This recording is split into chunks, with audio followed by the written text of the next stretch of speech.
بھائی اہل بیت میں کون ہے؟ رسول اللہ کی بیویاں ہیں یا رسول اللہ کی اولاد ہے؟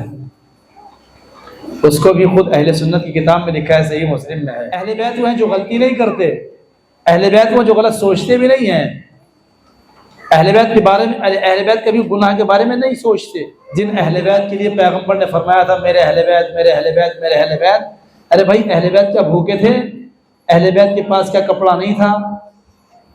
جو پیغمبر یہ فرما رہے تھے اپنے صحابہ سے میرے بعد میرے اہل بیت کا خیال رکھنا، وہ بھوکے ہیں انہیں کھانا دینا، یہ تو نہیں کہا؟ نہیں، اہل بیت تو وہ ہیں جنہوں نے دوسروں کو کھانا دیا۔ آپ پڑھیں کتاب میں، فاطمہ زہرا سلام اللہ علیہ، مولا علی حسن حسین 3 دن بھوکے رہے، غریبوں کو کھانا کھلایا، خود روزے رکھے، انہیں کھانے کی ضرورت نہیں تھی، تو پھر کیا کہا ان کا خیال رکھنا؟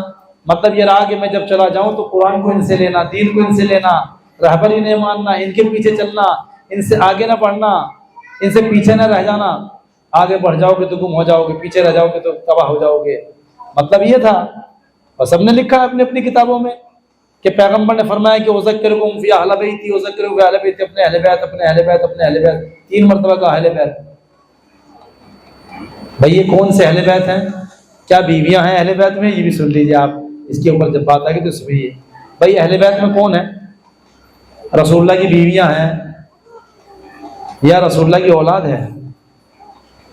اس کو بھی خود اہل سنت کی کتاب میں لکھا ہے، صحیح مسلم میں ہے کہ کچھ لوگ زید بن ارقم رسول اللہ کے صحابی کے پاس میں گئے اور کہا زید بن ارقم ہمیں کوئی حدیث سناؤ، انہوں نے سنائی۔ پھر کہا کہ کیا رسول اللہ کی بیویاں بھی اہل بیت میں ہیں؟ تو انہوں نے کیا جواب دیا؟ زید بن ارقم صحابی رسول بولے ارے بھائی بیویاں کیسے اہل بیت میں ہو جائیں گی؟ بیوی تو کچھ دن انسان کے ساتھ رہتی ہے، اگر اس کی بنی رہی تو گھر میں رہے گی، طلاق ہو گئی تو گھر چلی جائے گی اپنے۔ تو بیوی کا رشتہ تو یہ ہے، طلاق ہو گئی تو رشتہ ٹوٹ جاتا ہے۔ اہل بیت وہ ہیں کہ جن کا رشتہ نہیں ٹوٹتا۔ وہ اہل بیت کون ہے؟ وہ اہل بیت ہے فاطمہ، وہ اہل بیت ہے علی، وہ اہل بیت ہے آپ کے حسن حسین۔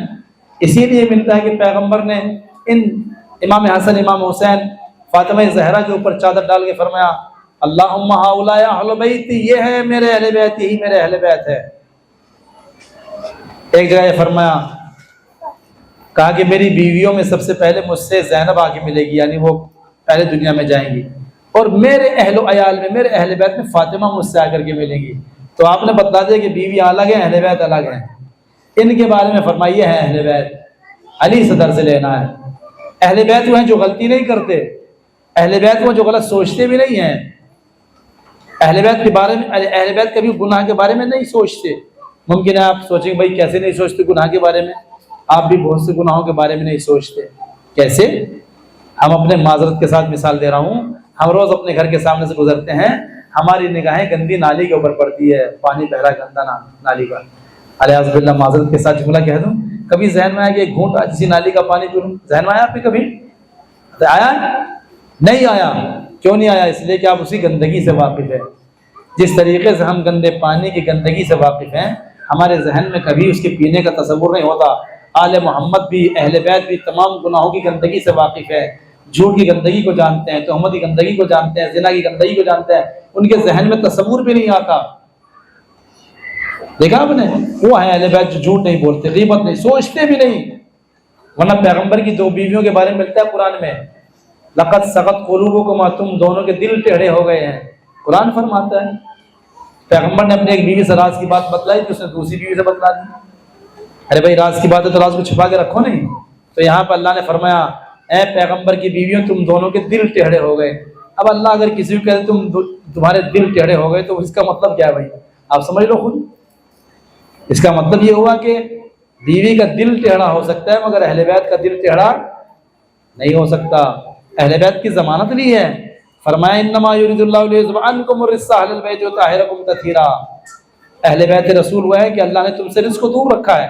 قرآن کریم میں فرماتا ہے اے پیغمبر کی بیویوں، اگر میرا رسول تمہیں طلاق دے دے، تم سے بہتر مومن متقی پرہیزگار عورتیں موجود ہیں معاشرے میں۔ آئی بات سمجھ میں؟ اہل بیت طاہرین۔ فرمایا خدا بند عالم ہمیں اہل بیت کے راستے پانے کی توفیق عطا فرمائے اور اسی پہ ثابت قدم رہنے کی توفیق عطا فرمائی ہے۔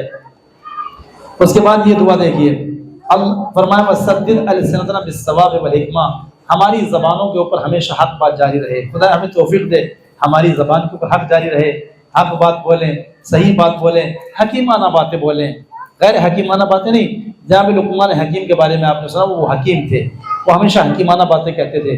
اپنے بیٹے سے کہا بیٹا شرک نہ کرنا، شرک ایک کھلا ہوا اور بڑا ظلم ہے۔ اس کے بعد جناب لقمان حکیم جناب داؤد کے پاس پہنچے۔ جناب داؤد کو اللہ نے یہ خود صفت دی تھی کہ ان کے ہاتھوں میں لوہا موم ہو جاتا تھا اور وہ اس سے زرہ بناتے تھے۔ جناب لقمان نہیں جانتے تھے کہ کیا بنا رہے ہیں، نہیں معلوم تھا زرہ کو کیا کہتے ہیں۔ انہوں نے ایک مرتبہ سوچا کہ پوچھوں کہ داؤد کر کیا رہے وہ، لیکن ان کی حکمت نے کہا کہ اگر تم نے یہ پوچھ لیا تو یہ کہہ سکتے ہیں کہ لو لقمان کو یہ بھی نہیں پتہ کہ اس کو کیا کہتے ہیں۔ لہٰذا جناب لقمان کی حکمت نے یہ کہا کہ نہیں تم خاموش رہو، خاموشی رہنا بہتر ہے۔ جا کے لقمان حکیم دیکھتے رہے، تھوڑی دیر کے بعد خود ہی جناب داؤد بولے کہ لقمان دیکھو یہ زرہ کیسے بن رہی ہے، زرہ اچھی بن رہی نہیں، خود ہی نام بتا دیا۔ خدا ہماری زبان کو پر حق بات جاری فرما، اس پر حکمت جاری فرما۔